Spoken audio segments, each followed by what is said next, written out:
Class 7, Unit 4, Praying Hands. Back in the 15th century, in a tiny village in Germany, lived the Dürer family with 18 children. Yes, 18. Just to keep food on the table for this big family, the father, who was a goldsmith by profession, worked for almost 18 hours a day. He also took on any other paying job he could find in the neighborhood. Despite their hopeless condition, two of the older children, Albrecht and Albert, had a dream. They both wanted to pursue their talent for art. But they knew that their father would never be able to send them to study at the academy. After many long discussions, the two boys finally worked out a pact. They would toss a coin. The loser would go down into the nearby mines. His earnings would support his brother to study at the academy. In 4 years, the brother who won the toss would complete his studies. He would then support his brother to go to the academy. If necessary, he would even work in the mines for that. One Sunday morning after church, they tossed the coin that would determine their future. Albrecht Dürer, the younger brother, won the toss and went off to the academy. Albert went down into the dangerous mines and, for the next 4 years, supported his brother. Albrecht's work at the academy was almost an immediate sensation. Albrecht's etchings, his woodcuts, and his oil paintings were far better than those of most of his professors. By the time he graduated, he was beginning to earn a considerable fee for his works.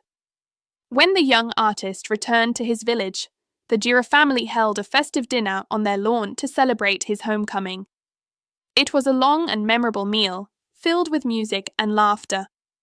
At the end, Albrecht rose from his honored position at the head of the table. He drank a toast to his beloved brother for the years of sacrifice that had enabled him to fulfill his ambition. His closing words were, "And now, Albert, blessed brother of mine, now it is your turn. Now you can go to the academy to pursue your dream, and I will take care of you." All heads turned in eager expectation to the far end of the table where Albert sat today. Tears were streaming down his pale face. Shaking his lowered head from side to side, he sobbed and repeated, over and over again, "No. No. No. No." Finally, Albert rose and wiped the tears on his cheeks. He glanced down the long table at the faces he loved. Then, holding his hands close to his right cheek, he said softly, "No, brother. I cannot go to the academy. It is too late for me. Look what 4 years in the mines have done to my hands. The bones in every finger have been smashed at least once. I cannot even hold a glass to return your toast, much less make art on canvas with a pen or brush. More than 500 years have passed.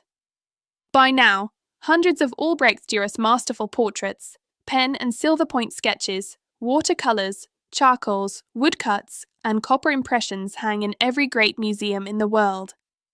But most people are familiar with only one of Albrecht Dürer's works.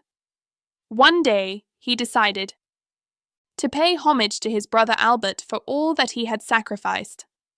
Albrecht Dürer painstakingly drew his brother's abused hands with palms held together with the thin fingers stretched skyward. He called his powerful drawing simply Hands. But the world renamed his tribute of love as the Praying Hands. The next time you see a copy of that touching creation, take a second look. Let us remember that no one ever makes it alone.